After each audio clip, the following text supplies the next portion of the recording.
That so that's what people have been saying about Clarence Thomas. That these Harlan Crow paying all this money to Clarence Thomas, it doesn't matter because Clarence Thomas would have voted that way whether Harlan Crow paid him that money or not. Like you could look at every case that and how he ruled. He's done the same way for 40 years now. Like why would money 3 years ago from a billionaire change his mind?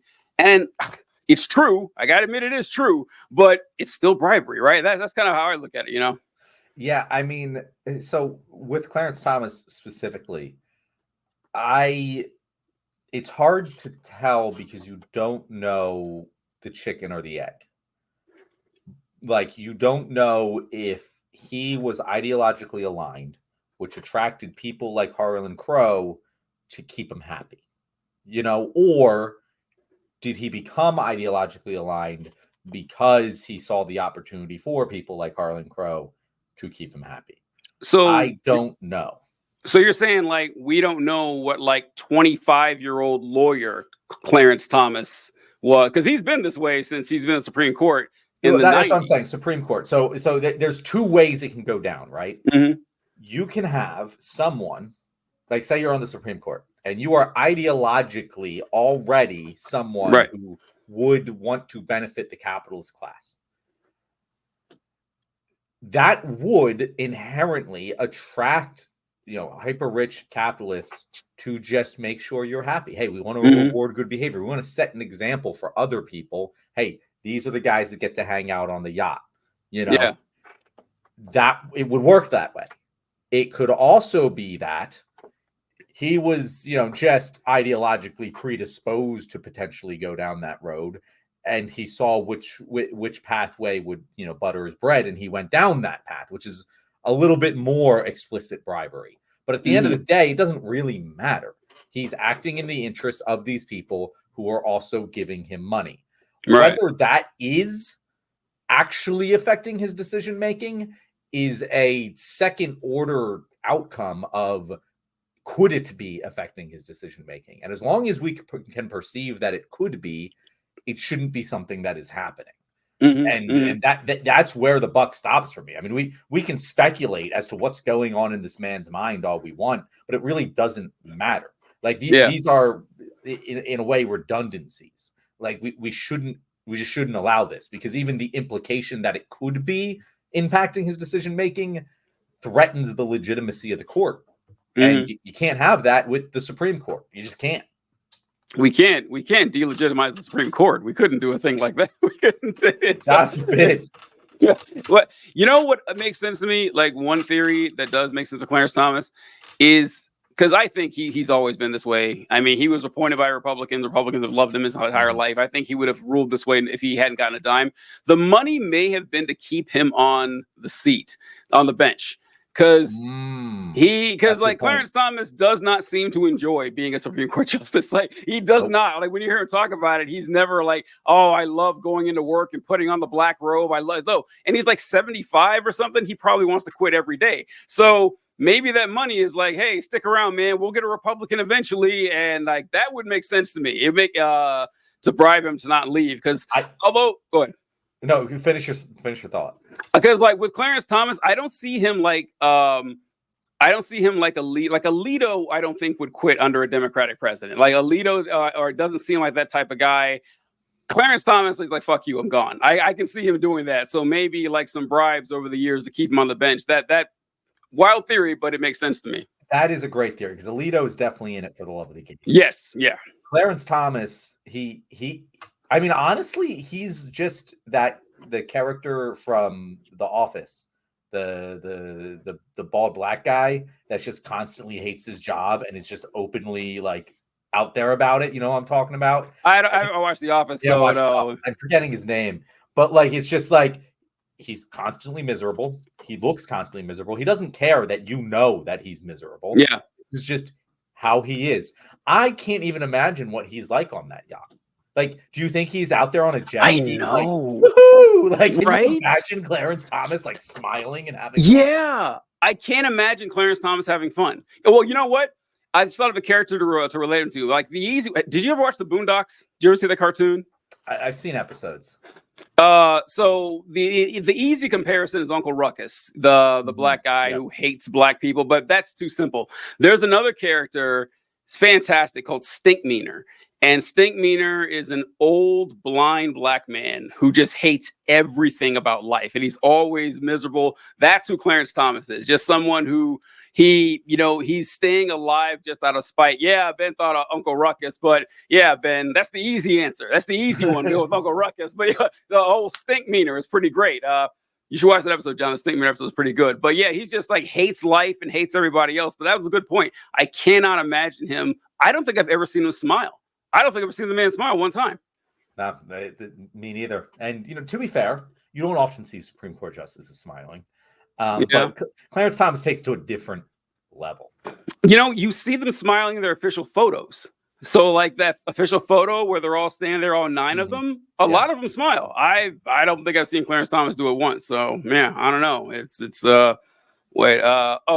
Ben says he was Stinkmeaner all along. That's what Ben knows what I'm talking about. Stinkmeaner's such a funny character, man. It's great. I love me some Boondocks. Boondocks this is unironically saying as like what, boomers and shit say. That show couldn't be made today. It couldn't, but it's great. It's great. It's fantastic. It's a lot of shit hasn't aged too well, but it's pretty funny. I just don't, I've never gotten along with the Adult Swim style of humor. With the exception of Rick and Morty, which I do enjoy, I've never really latched onto an Adult Swim show. It's just not my cup of tea. But I do, when I see like certain clips, I'm like, oh damn, that's funny. But when I like sit down and watch the whole show as a cohesive unit, I'm just like, what the fuck is going on? But no problems with it. So yeah, what else do you want to talk about, TJ? I just want to point out, TJ, we have 6 viewers right now, and to our 6 viewers, incredible. I just want to say we appreciate you because this is probably the worst show that we've ever. Yeah, look, man. Yeah, like sometimes the gods just strike you. I want to cover one more thing. So, do you know who Benny Johnson is? He was one of the names on that list. You mentioned him, Benny Johnson. Like, he was in there. I definitely know that name. Which one is he? He's a minor league conservative commentator. I think he works for Charlie Kirk and Turning Point USA, I think, but he looks like a fucking nerd. He's he's like he looks like the kid that would get beat up in 80s movies and shoved into a locker or whatever. And doesn't he? Yep. And so he's look, God, I'm trying to find a polite way to say this. He's the least heterosexual looking conservative I can think of right now with Benny Johnson. So it's just funny how they really push this old he was talking at the women's conference about being a masculine man. Like, buddy, come on, you're the guy they sent out here for this. But he's kind of like a jokester too. Like he doesn't take himself too seriously, but he spreads just fascist rhetoric all the time. And I wanted to show his statement because it interested me as well, coming from a guy like him, where he said, a statement on the leaked DOJ indictment today. A year ago, a media startup pitched my company to provide content as an independent contractor. Our lawyers negotiated a standard arm's length deal, which was later terminated.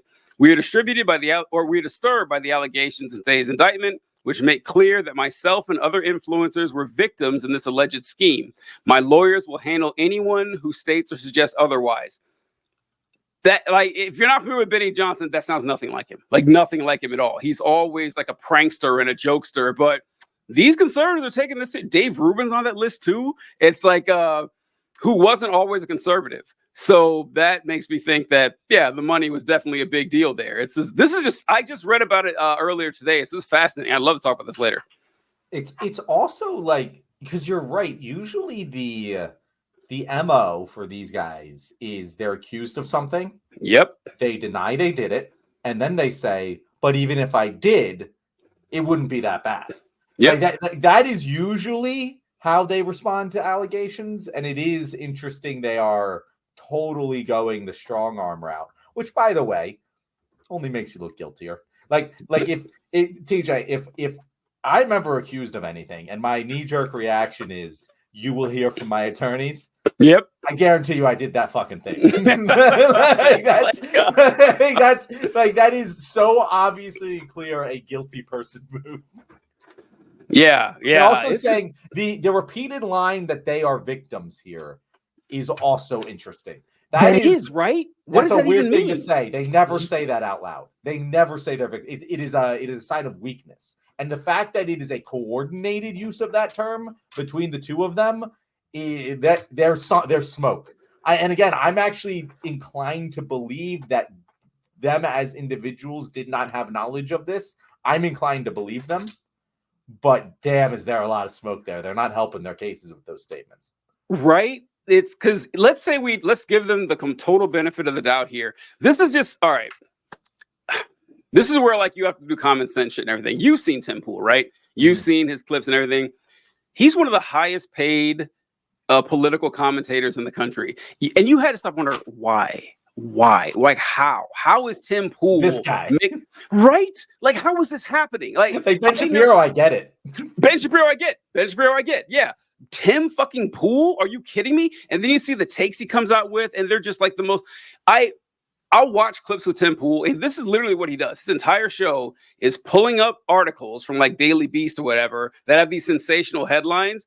And he's like, oh, look at this. This is crazy. And then he reads through the article and says, well, that doesn't make sense because of this. And the next paragraph, it tells why what he said was ridiculous. Oh, okay. He doesn't even read the articles. He just reads them live on air and live reacts to them. I was like, Jesus Christ, this guy doesn't put any work into this, and he's not super entertaining. So I gotta say, if I was just a mediocre broadcaster and I'm making, $100 million, I was like, that's kind of weird, right? Kind of odd. What's going on there?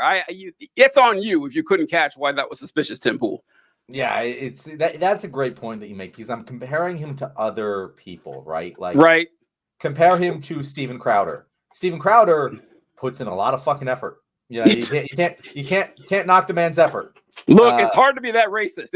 You got to burn a lot of calories to be as racist as Steven Crowder. That's true. You do. He does bits like he does, whatever. Like he also had a lot of like viral fucking internet fame, like mega viral that like there are memes based off of him. Exactly. Shapiro, he's got the talent. He's hired great people under him as well, and by great people I mean good at their jobs, not great people.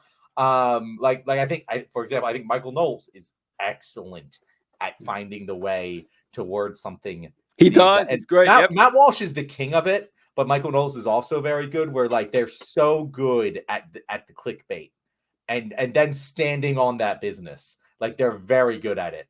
And I can't disrespect them. Tim Pool sucks. Tim Pool genuinely sucks. He's not entertaining. Like he doesn't come up. I can't think of a Tim Pool take. Off the top of my head, I cannot think of a single take Tim Pool has ever had. It's just weird. You have a great point. He does not deserve that kind of money. There's one that I'll probably bring up tomorrow, but it's a clip of him talking about Ukraine, and he says Ukraine is the greatest threat to American safety and world safety, and we owe Russia an apology. It's like, oh, okay. I think it's pretty safe to say Tim Pool actually is kind of a Russian asset here, but.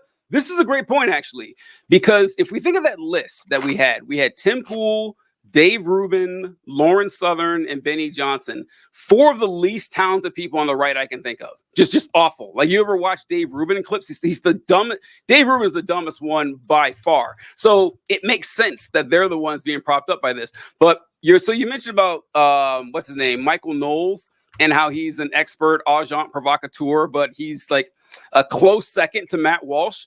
There's a great Matt Walsh thread I saw yesterday. I was texting it to my friends and everything, but you've seen the raw milk trend that's been going on, right? With right wingers saying you should drink raw milk. So Matt Walsh apparently. Hold on, TJ. But before we move on to this, I just have to say something.